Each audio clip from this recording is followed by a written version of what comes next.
जय हिंद साथियों, welcome to my YouTube channel. Bihar police के लाइव क्लास में आप सभी का स्वागत है और उम्मीद है कि आप सभी जो है लाइव क्लास से जुड़ गए होंगे।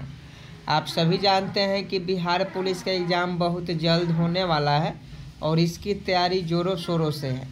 और अगर आप इस बार बिहार पुलिस के एग्ज़ाम में 80+ स्कोर नहीं लाते हैं तो फिर आपका सिलेक्शन नहीं हो पाएगा। तो आप सभी से रिक्वेस्ट है कि बिहार पुलिस में इस बार सिलेक्शन लेना चाहते हैं तो पढ़ने पर ध्यान दीजिए और डेली हमारे साथ 10 बजे जुड़िए। आप सभी जानते हैं कि 10 बजे से बिहार पुलिस का जो है लाइव क्लास शुरू हो जाता है और अभी आपका क्या 10 बज गया है और 10 बजे से देखिए क्लास शुरू हो गया है। इसमें साइंस और स्टैटिक जीके का जो है आपको रिवीजन करवाएंगे। साइंस का क्वेश्चन होगा और स्टैटिक जीके का क्वेश्चन होगा जो आपके एग्ज़ाम से बिल्कुल एग्ज़ाम के लिए बहुत ही महत्वपूर्ण है। देखिए आज का पहला क्वेश्चन है कि संविधान सभा का पहला अधिवेशन कहाँ हुआ था। ये बिहार पुलिस में पूछा गया प्रश्न है। 1 अक्टूबर का जो एग्ज़ाम हुआ था उसमें मिलान करने वाला था, उसमें क्वेश्चन पूछा गया था कि संविधान सभा का पहला अधिवेशन कहाँ हुआ था। जल्दी से बता,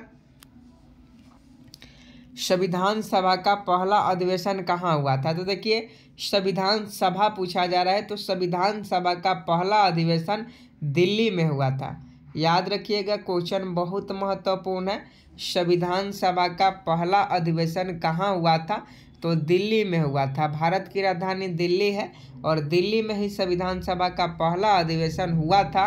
1 का ऑप्शन है बिल्कुल सही जवाब है।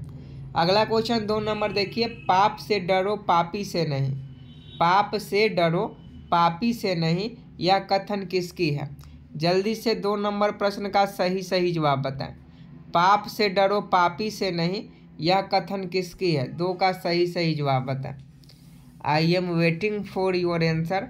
पाप से डरो पापी से नहीं, यह कथन किसका है। तो आपका महात्मा गांधी का है। ऑप्शन सी बिल्कुल सही जवाब है।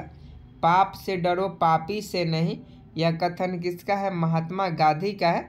महात्मा गांधी आपका बिल्कुल सही जवाब हो जाएंगे। क्वेश्चन पूछा जाता है कि पाप से डरो पापी से नहीं, तो इसका सही जवाब option C Mahatma Gandhi right answer हो जाएंगे। आगे देखिए, कोचीन का जुड़वा नगर कौन है। ये भी क्वेश्चन कभी कभी पूछता है, हालांकि पूछा भी गया है। एसएससी में भी ऐसा क्वेश्चन पूछा जाता है कि कोचीन का जुड़वा शहर नगर कौन है। जल्दी से बताएं। 3 का सही जवाब बताएं। कोचीन का जुड़वा नगर कौन है। तो 3 का अगर आप ऑप्शन बी एर्नाकुलम बता रहे हैं तो आपका बिल्कुल सही जवाब है। कोचीन का जुड़वा नगर एर्नाकुलम है। 3 का ऑप्शन बी बिल्कुल सही जवाब है। आगे देखिए, बाइबिल का सर्वाधिक लोकप्रिय चरित्र क्या है। बाइबिल की सर्वाधिक लोकप्रिय चरित्र क्या है।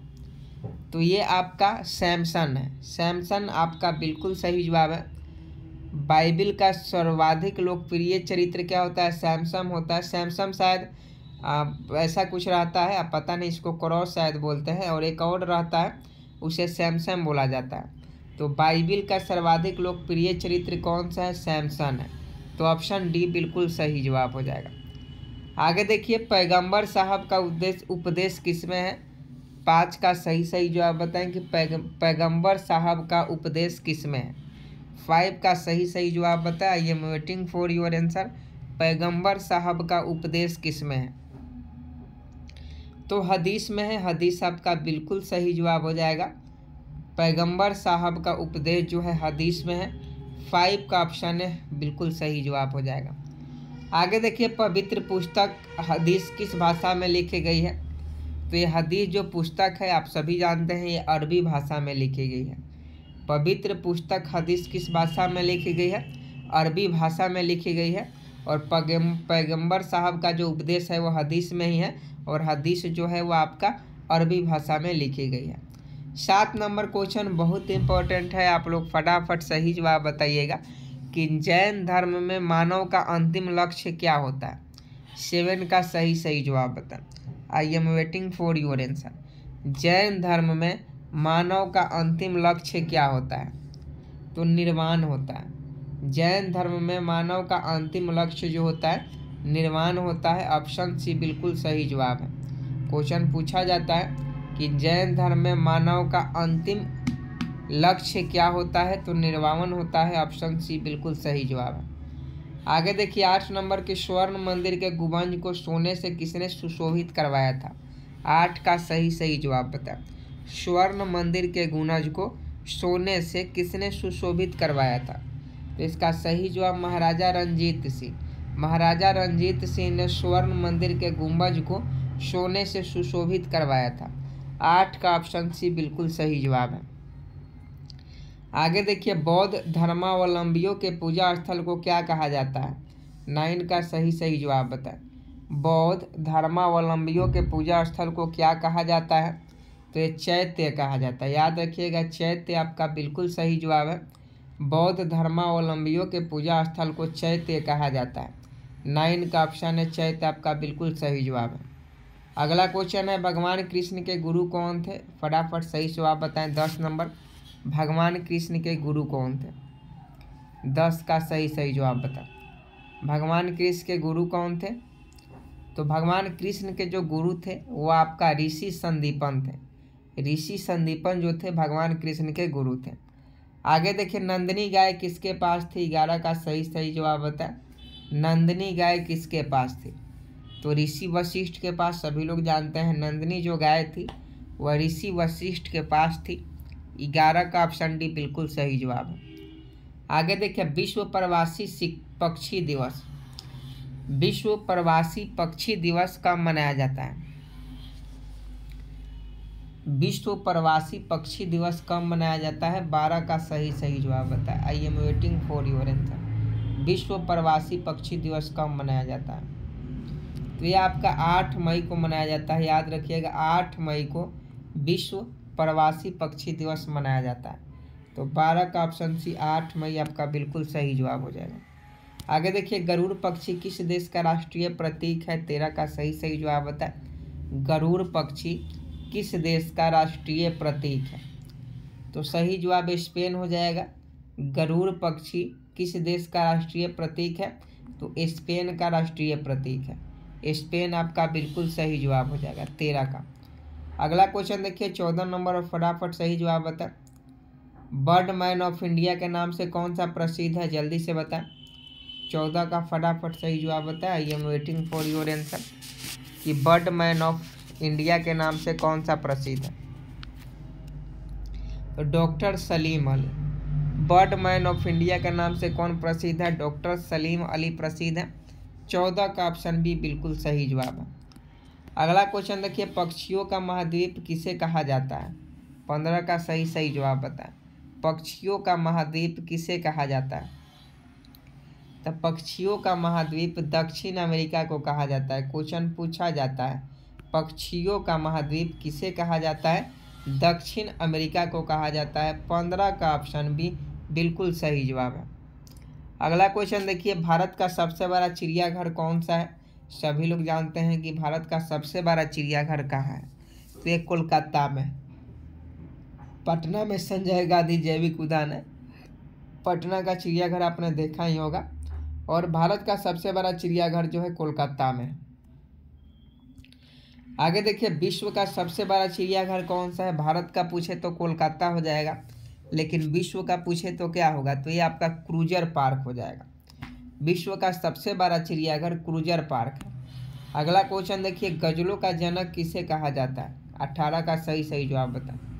गजलों का जनक किसे कहा जाता है, गजलों का जनक किसे कहा जाता है, तो ये मिर्जा गालिब को कहा जाता है। गजलों का जनक किसे कहा जाता है, मिर्जा गालिब को कहा जाता है। 18 का ऑप्शन सी बिल्कुल सही जवाब है। आगे देखिए 19 नंबर लोक प्रशासन का जनक किसे कहा जाता है, जल्दी से बताएं। लोक प्रशासन का जनक किसे कहा जाता है, तो वुड्रो विल्सन को लोक प्रशासन का जनक कहा जाता है। 19 का ऑप्शन है बिल्कुल सही जवाब है। आगे देखिए विक्रमशिला विश्वविद्यालय की स्थापना किस शताब्दी में की गई। 20 का सही जवाब बताएं। विक्रमशिला विश्वविद्यालय की स्थापना किस शताब्दी में की गई, तो 9वीं शताब्दी में की गई। क्वेश्चन पूछा जाता है विक्रमशिला विश्वविद्यालय की स्थापना किस शताब्दी में की गई, 9वीं शताब्दी में की गई। तो 20 का ऑप्शन भी बिल्कुल सही जवाब है। आगे देखिए 21 नंबर, किस संविधान संशोधन के द्वारा 8वीं अनुसूची में 3 भाषाओं मणिपुरी, नेपाली तथा कोंकणी को जोड़ा गया? क्वेश्चन बहुत इंपॉर्टेंट है, 1 नंबर का है, तो आप इस पर स्टार लगा लीजिए और 21 का सही जवाब बता। ये किस संविधान संशोधन के द्वारा 8वीं अनुसूची में 3 भाषा मणिपुरी, नेपाली तथा कोंकणी को जोड़ा गया? फटाफट सही जवाब छाप देंगे। I am waiting for your answer. किस संविधान संशोधन के द्वारा ऐसा किया गया? तो 71वें संविधान संशोधन के द्वारा। 71वें संविधान संशोधन के द्वारा 8वीं अनुसूची में 3 भाषा मणिपुरी, नेपाली तथा कोंकणी को जोड़ा गया। तो 71वां संविधान संशोधन आपका बिल्कुल सही जवाब है। आगे देखिए, किस संविधान संशोधन के द्वारा संविधान के 8वीं अनुसूची में 4 भाषा मैथिली, डोगरी, संथाली तथा बोडो को जोड़ा गया? जल्दी से सही जवाब बताएं। 22 का सही जवाब क्या हो जाएगा?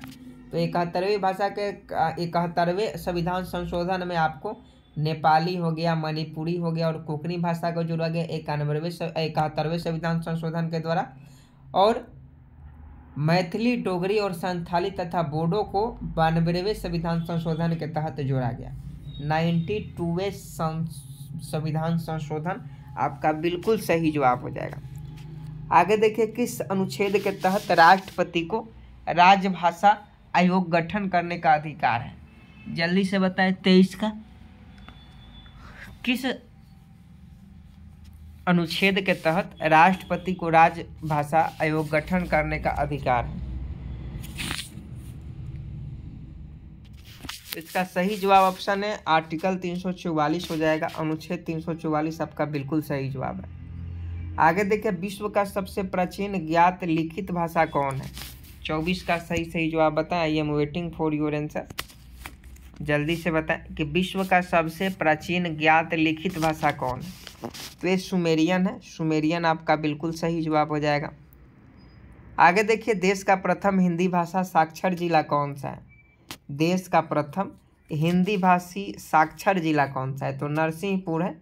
नरसिंहपुर आपका बिल्कुल सही जवाब है। अगला क्वेश्चन देखिए, एयरफोर्स फ्लाइंग कॉलेज कहाँ पर स्थित है? 26 नंबर क्वेश्चन फिर से पढ़िए। एयरफोर्स फ्लाइंग कॉलेज कहाँ स्थित है? 26 का सही जवाब बता। तो जोधपुर में। एयरफोर्स फ्लाइंग कॉलेज जोधपुर में। 27 नंबर क्वेश्चन देखिए, फटाफट सही जवाब बताएं। रोड रिसर्च इंस्टीट्यूट कहाँ है? रोड रिसर्च इंस्टीट्यूट कहाँ है? 27 का सही जवाब बताएं। रोड रिसर्च इंस्टीट्यूट कहाँ है?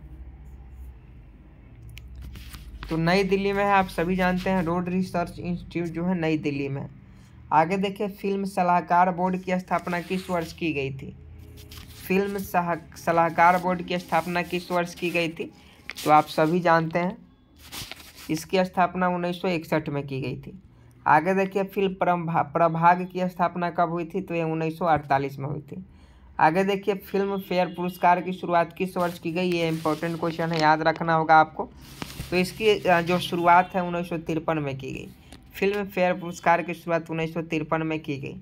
आगे देखिए, रेलवे मेल सर्विस कब शुरू हुआ? रेलवे मेल सर्विस कब शुरू हुआ? तो ये आपका 1907 में शुरू किया गया।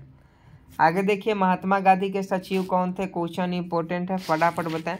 महात्मा गांधी के सचिव कौन थे? तो महादेव देसाई थे। बिल्कुल सही जवाब है। महात्मा गांधी के जो सचिव थे महादेव देसाई थे। आगे देखिए, हाइड्रोलॉजी में किसका अध्ययन किया जाता है? हाइड्रोलॉजी में पानी का अध्ययन किया जाता है। हाइड्रोलॉजी में किसका उपयोग किया जाता है? पानी के अध्ययन किया जाता है। आगे देखिए, तेल शोधक कारखानों से प्रदूषण के रूप में कौन सी गैस निकलती है? 34 का सही जवाब बताएं। तेल शोधक कारखानों से प्रदूषण के रूप में कौन सी गैस निकलती है? तो आप सभी जानते हैं SO2 निकलता है। SO2 sulphur dioxide. आगे देखिए, ग्राम पंचायत का चुनाव कौन कराती है? फटाफट बताएं। तो राज्य निर्वाचन आयोग करवाती है। ग्राम पंचायत चुनाव का जो चुनाव है, ग्राम पंचायत चुनाव, उसको राज्य निर्वाचन आयोग के द्वारा कराया जाता है। आगे देखिए, प्रथम राष्ट्रीय ध्वज कब फहराया गया? क्वेश्चन बहुत इंपॉर्टेंट है। तो ये 7 अगस्त 1906 को, 7 अगस्त 1906 को प्रथम राष्ट्रीय ध्वज फहराया गया। आगे देखिए, विशाल समुद्री जहाज टाइटैनिक किस वर्ष डूबा था? 37 का सही जवाब बताएं। तो ये आपका 1912 में डूबा था। अगला क्वेश्चन देखिए, लोकसभा के पिता के रूप में कौन जाने जाते हैं? लोकसभा के पिता, तो ये जीवी मावलंकर को जाने जाते हैं। लोकसभा के पिता के रूप में किसे जाना जाता है? जीवी मावलंकर को जाना जाता है। आगे देखिए, राज्यपाल को विधायी शक्ति किस अनुच्छेद के तहत प्रदान की जाती है? तो अनुच्छेद 174 के द्वारा। राज्यपाल को विधायी शक्ति किस अनुच्छेद के तहत प्रदान की जाती है? अनुच्छेद 174 के द्वारा।